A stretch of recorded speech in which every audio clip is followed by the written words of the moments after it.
ETF index mutual funds నేర్చుకుని stock మార్కెట్లో రాణించాలనుకుంటున్నారా? వెంటనే ఈ నెంబర్కి కాల్ చేయండి.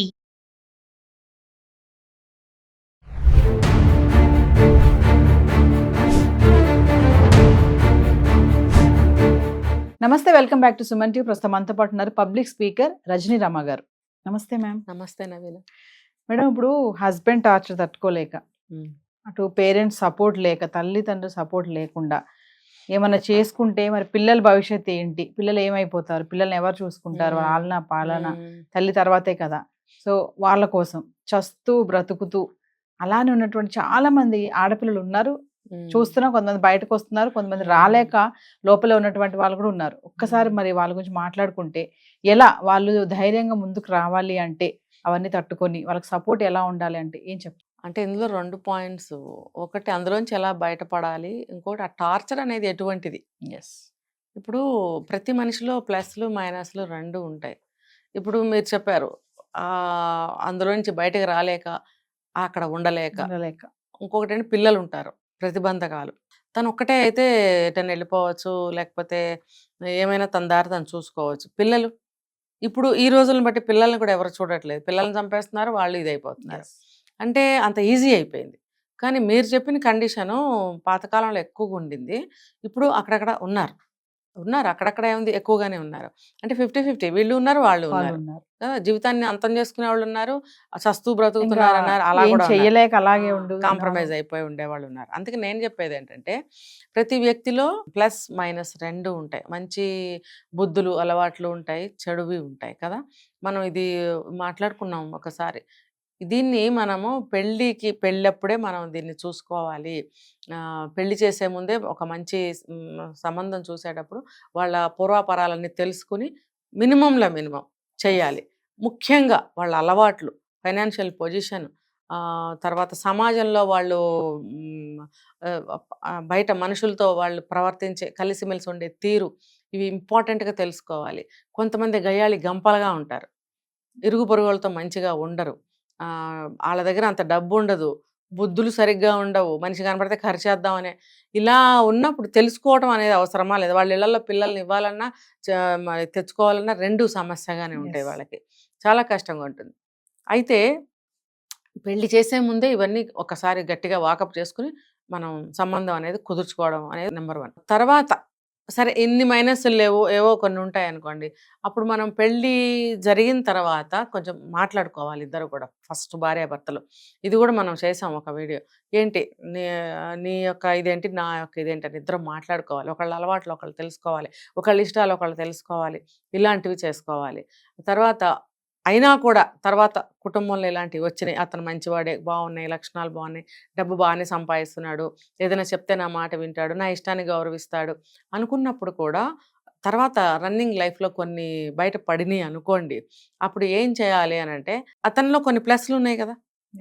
ప్లస్లు ఉన్నప్పుడు ఆ ప్లస్లు చూసుకుని మనకి అనుకూలంగా మార్చుకుని, ఎక్కువగా అలాంటి వాళ్ళని ఇరిటేట్ చేయకుండా కొన్ని సర్దుకుపోవడం అనేది మేజర్ పాయింట్ అండి.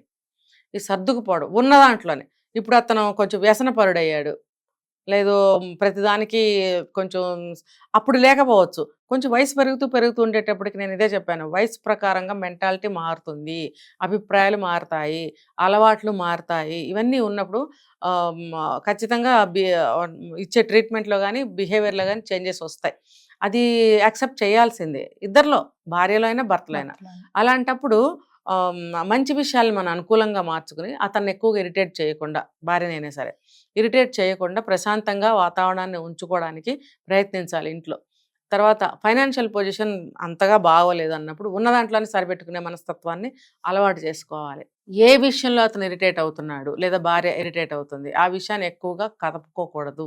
ఏదైనా ఎప్పుడైనా మూడ్స్ బాగున్నప్పుడు మాత్రమే ఒకటేసారిగా డామ్ అని ఓపెన్ చేసేయకుండా, మూడ్ బాగున్నప్పుడు ఒక చిన్న మొక్క అడగాలి, ఫేవర్గా ఖచ్చితంగా జవాబు వస్తుంది. ఆ ఫేవర్గా వచ్చినప్పుడు వెంటనే చేంజ్ చేసుకోండి. అలాగే ఇంకొక చిన్న విషయాన్ని ఫేవర్ చేసుకోండి. ఒకటేసారి మీరు అన్ని గుమ్మరిచ్చేస్తే అతను భరించలేడు. ఎందుకంటే అతను ఇరిటేట్ అవుతున్నాడు, ఫైనాన్షియల్ పొజిషన్ బాగాలేదు, అది పాసిబుల్ అవ్వదు అక్కడ. కొంచెం వ్యసనాలు ఉన్నాయనుకోండి, ఆ వయసు రీత్యా వ్యసనం ఏదన్నా వచ్చింది, తాగడమో సిగరెట్టో, ఆ ఇదిలో ఉంటారు, ఒకలాంటి పిచ్చి పిచ్చిగా ఉంటుంటారు వాళ్ళు. ఏం చెప్పాలంటే కోపం వస్తూ ఉంటుంది వాళ్ళకి, టైంకి అది పడకపోతే కోపం వచ్చేస్తుంది, అది ఇంట్లో వాళ్ళ మీద చూపిస్తారు. చూపించినప్పుడు అది ఒక టార్చర్ కింద తయారవుతుంది వీళ్ళకి. సో అది గమనించి వీళ్ళు దాన్ని టచ్ చేయకుండా ఉండాలి. తర్వాత పిల్లల మొహం చూసి జీవోత్సవంలాగా పడి ఉంటున్నాను అని అనుకోవాల్సిన అవసరం ఏం లేదండి. ఇప్పుడు ఒక చిన్న కిటికీ ద్వారా మనం ఆకాశాన్ని చూడొచ్చు, ప్రపంచాన్ని చూడొచ్చు కదా. ఇంట్లోనే మగ్గిపోతున్నాను, నేను చస్తూ బ్రతుకుతున్నాను, ఇలా మనం ఆపాదించుకుంటే మన జీవితం అలాగే అయిపోతుంది. మనం ఏదైతే అనుకుంటామో అదే జరుగుతుంది లైఫ్లో కదా. దీని లా ఆఫ్ అట్రాక్షన్లో చెప్తారు ఎక్కువగా.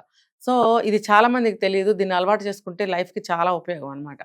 అయితే అలా అనుకోకుండా ఉన్న దాంట్లోనే నేను సరిపెట్టుకుంటున్నాను, నా భర్త అన్ని కాకపోయినా కొన్ని చేస్తున్నాడు అనేటువంటి ప్లస్ పాయింట్లను ఎప్పుడైతే మనము అవైల్ చేసుకుంటామో, ఒక పక్క నుంచి అతను అనారోగ్యం చేసింది ఒక 40 ఏళ్ళు వచ్చాక, అది కూడా అతను మైనసే చెప్పలేము. పెళ్ళికి బాగానే ఉన్నాడు, ఇప్పుడు వచ్చింది, దాన్ని మనం యాక్సెప్ట్ చేయాల్సిందే. అంటే మైండ్ ని మనం స్ట్రాంగ్ గా ఖచ్చితంగా మైండ్ సెట్ చేసుకుంటూ వెళ్ళాలి. నేను అదే లైన్గా చెప్తున్నా.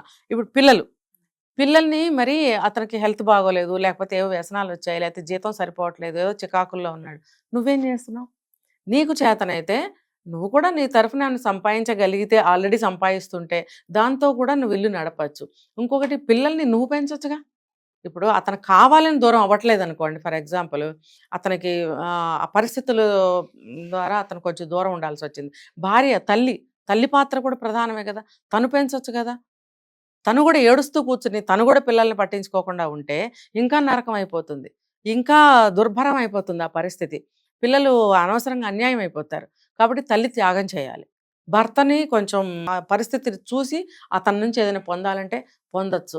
ఇంకా నీకు మార్చుకోవటం చేతనవుతుంది, నీ మాట అతను వింటాడు అనుకుంటే ఆ ప్రయత్నం చేయొచ్చు. అంతేగాని నేను ఒక్కదాన్ని ఎందుకు చేయాలి, నా వల్ల ఏమవుతుంది, నేను జీవోత్సవంలో ఉన్నాను, చస్తూ బ్రతకాల అనే ప్రశ్నలు ఎప్పుడైతే వేసుకుంటామో అదే జరుగుతుంది. అంటే ఛాలెంజింగ్ గా తీసుకొని అన్నిటిని దాటుకుంటూ రావాలి. బాధ్యత అండి, ఒక బాధ్యత అది. ఇప్పుడు పరిస్థితుల ప్రకారం అతను అలా అయినట్టయితే కనుక, అవ్వకపోయినా సరే అతనిలో కొన్ని ప్లస్లు ఉంటాయి, ఆ ప్లస్లని మీరు అవైల్ చేసుకోండి, మీరు బెనిఫిట్ తీసుకోండి. అందరికీ ఇది సాధ్యమేనా మేడం? మరి ఖచ్చితంగా అండి, ఇది ఎక్స్పెరిమెంటల్, ప్రూవెన్.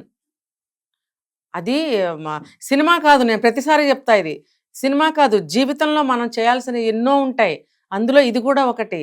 సినిమాలో అయితే రీల్ తిప్పంగానే మార్పులు చూపిస్తాడు, నిజ జీవితంలో ఇలాంటి పరిస్థితుల్లో మార్పు అంత ఇమీడియట్గా రాదు, కానీ వస్తుంది. కొన్ని విషయాల్లో వెంటనే వస్తుంది, కొన్ని విషయాల్లో లేట్ అవుతుంది, కొన్ని జరగకపోవచ్చు. కానీ ఆ దొరికిన కొన్ని వాటిలతోనే నువ్వు ముందుకెళ్ళాలి, నీవి కూడా కలుపుకొని. నువ్వు జీరోగా ఉండి అన్ని 100 ఎక్కడి నుంచి రావాలంటే హైలీ ఇంపాసిబుల్. నీ వైపు నుంచి ఏదన్నా ఒక ఎఫర్ట్ పెట్టదు, మనీ ప్రకారంగానే కాదు. నువ్వు పిల్లలకి ఏమన్నా నేర్పగలవా, మంచి లక్షణాలు, మంచి అలవాట్లు, వాళ్ళని ఒక మోటివేట్ చేయగలవా, చెయ్యి. ఒక మంచి నేర్పగలవా, నేర్పించు. నువ్వు చదువుకున్న అమ్మాయి అయితే రోజు వాళ్ళకి హోంవర్క్లు చేయించడం, చదివించడం, మంచి విషయాలు నేర్పించు. ఇలా నువ్వే అంతా అన్న ఒక ధైర్యాన్ని పిల్లలకి కల్పించు, నీ మాట వినేలాగా చేసుకో. ఖచ్చితంగా విజయం అనేది పిల్లలకి నీకు ఖచ్చితంగా వస్తుంది. జీవోత్సవాల్లాగా పడి ఏడవాల్సిన అవసరం లేదు, పుట్టిళ్ళకి వెళ్ళిపోక్కర్లేదు, పిల్లల జీవితం నరకం చేయక్కర్లేదు, వాళ్ళని చంపేసి నువ్వు చచ్చిపోక్కర్లేదు. ఇవన్నీ చూస్తే భర్త ఖచ్చితంగా మారుతాడు. కనీసం మనసన్నా అతనికి చెప్తుంది, నువ్వు తప్పు చేస్తున్నావు, నీ వంతు ఏం చేస్తున్నావు అని హెచ్చరిస్తుంది. కొంచెం అన్నా మారుతాడు అతను, అది చాలు కదా కనీసం. కంప్లీట్గా మారాలని ఎప్పుడు ఎవరి నుంచి కోరుకోకండి, ఎందుకంటే ఏ ఇద్దరు ఒకలా ఉండరు, ఏ ఇద్దరు మనస్తత్వాలు ఒకలా ఉండవు. కాబట్టి కంప్లీట్గా మారిపోవాలి సినిమాలో చూపించినట్టు అని అస్సలు ఆశించకండి. మీకు ఇంత వచ్చినా దాన్నే మీరు ఇంతగా ఊహించుకొని మీరు ముందుకెళ్ళండి. Thank you.